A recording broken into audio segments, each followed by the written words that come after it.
Buenas tardes, yo soy Luis Carlos Gutiérrez González y les voy a hablar de Carlos Salinas de Gortari. Bueno, fue un político mexicano, presidente de la República de entre 1998 y 1994. Es hijo del, en aquel tiempo, senador y secretario de Estado, Raúl Salinas Lozano, que también fue ministro de Industria y Comercio de su país, y de Margarita de Gortari, presidenta y fundadora de la Asociación de Mujeres Economistas de México. Bueno, Carlos Salinas de Gortari se licenció en Economía por la Universidad Autónoma de México en 1996 y completó su formación en Harvard con un doctorado en Economía Política y Gobierno. Bueno, siguió la estela política de su padre y con 18 años ingresó en las filas del PRI, donde rápidamente sentó las bases de una metódica carrera política. Comenzó a trabajar en la Secretaría de Hacienda en 1931 y una década después fue el responsable de diseñar la campaña electoral de Miguel de la Madrid, quien tras lograr una abrumadora victoria de los comicios de 1982 le nombró director del Instituto de Estudios Políticos y Sociales y después secretario de Programación y Presupuestos. En octubre de 1987, el PRI presentó su candidatura a la presidencia de la República para las elecciones de julio de 1988 y tras una larga campaña electoral en la que encontró sobre todo la oposición, sindicatos y líderes del movimiento obrero que recelaban por su programa económico, Carlos Salinas de Gortari logró la victoria y proclamó presidente de los Estados Unidos mexicanos para el sexenio de 1988 a 1994. Durante la ceremonia de investidura, celebrada el 1 de diciembre, anunció los asuntos principales de su agenda política, entre ellos la reducción de la deuda externa, el incremento de los niveles económicos del país y la lucha contra la corrupción y la violencia. Después de los primeros meses de su mandato, Salinas impuso la cooperación comercial de los países vecinos, con los del sur, o sea, Colombia y Venezuela. Suscribió un acuerdo en 1988 para construir a corto plazo una zona libre de comercio. También con los gobiernos centroamericanos estudió la viabilidad de establecer un área comercial libre en la zona. Y finalmente, con los vecinos del norte, Estados Unidos y Canadá, anunció en 1991 el inicio de una conversación con idéntico objetivo. El proceso negociador fraguó en diciembre de 1992 con la firma del Tratado de Libre Comercio TLC, que entró en vigor el 1 de enero de 1994 y estableció un mercado común en los Estados Unidos de América del Norte. Bueno, en política interior, su gestión estuvo marcada por un amplio programa de privatización de empresas públicas que reportó a las arcas estatales unos ingresos de 13 mil millones de dólares. La reforma educativa, la devaluación del peso para contener la inflación y la reducción de la deuda externa. Salinas también prometió en su mandato al ejército de una profunda reforma en su partido y en el último año de su presidencia tuvo que hacer frente a la insurrección armada del estado de Chiapas.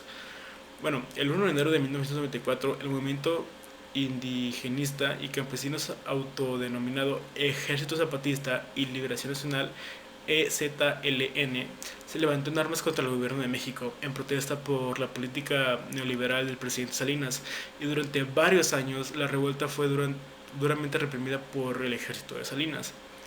El clima de violencia y las críticas internas y externas que recibió el Ejecutivo por la contestación militar a las reivindicaciones campesinas colocaron al gobierno en una crítica situación que el presidente trató de resolver con anuncios de alto de fuego y la tramitación de una ley de amnistía para involucrados en la revuelta. Bueno, celebradas las elecciones presidenciales del 21 de agosto de 1994, Salinas cedió el bastón del mandato de la República al nuevo candidato del PRI y vencedor de los comicios, Ernesto Zedillo. 20 días después del revelo presidencial, se desató en el país una crisis financiera que colocó a México al borde de la suspensión de pagos. Los portavoces del gobierno entrante endosaron la responsabilidad al gobierno saliente, o sea, de Carlos Salinas de Gortari. Las relaciones entre Salinas y su sustituto se deterioraron bruscamente. En marzo de 1995, Salinas abandonó el país sumido en una complicada crisis política y personal, atacada por todos los medios políticos que antes habían aplaudido sus decisiones ejecutivas.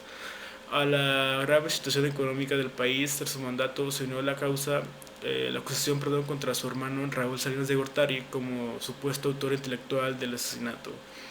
En septiembre de 1994, de quien entonces era su cuñado y secretario general del gobierno del Partido Revolución Institucional, el PRI, José Francisco Ruiz Massieu, el procesado fue condenado a 50 años de cárcel, aunque el expresidente de México mantuvo la convicción de que el juicio fue una trampa política. Tras gobernar México y permanecer varios años en Dublín, donde se decidió estudiar las circunstancias de desarrollo nacional y los efectos de la globalización, entre otros temas, regresó a su exilio en 1999 e hizo pública su retirada de la política. Bueno, a continuación les voy a hablar de 6 claves positivas y negativas sobre el gobierno de Salinas. Primero que nada, firma el Tratado de Libre Comercio. La firma del TLCAN entre México, Estados Unidos y Canadá quizá fue uno de los aspectos más destacados de su gestión, pues se formalizó la relación comercial entre los países. Las negociaciones comenzaron en 1990 y continuaron durante 3 años. Sin embargo, analistas señalan que los resultados en materia de comercio e inversión extranjera tuvieron un aspecto positivo. La segunda es la reducción de la deuda externa, que para 1982 el pago anual de intereses de la deuda externa era de 14 mil millones de dólares.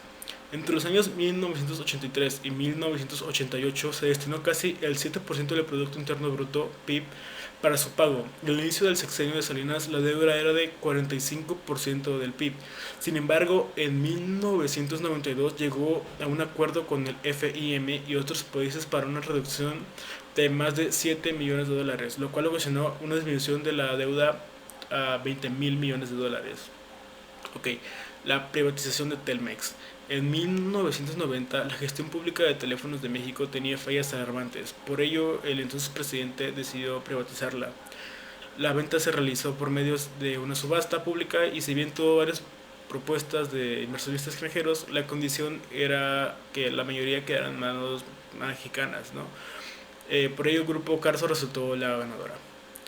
El inicio de la crisis económica de 1994. En la recta final de su sexenio, el expresidente presentó un alto gasto gubernamental en obras públicas para lidiar con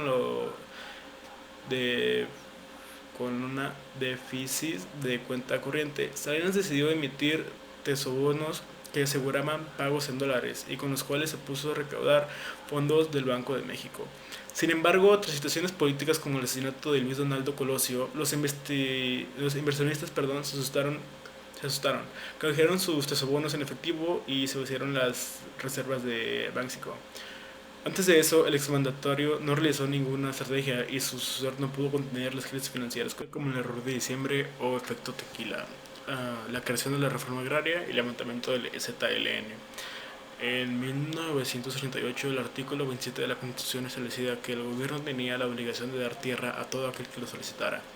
Sin embargo, debido al crecimiento de la población en zonas rurales, se decidió terminar con el reparto masivo de tierras y solo las tenían disponibles a través de su compra y venta.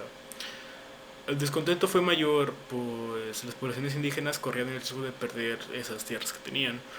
Esta reforma ocasionó el levantamiento del Ejército Zapatista de Liberación Nacional (EZLN) y el 1 de enero de 1994 en Chiapas, pues pedían justicia y reivindicación de los pueblos indígenas.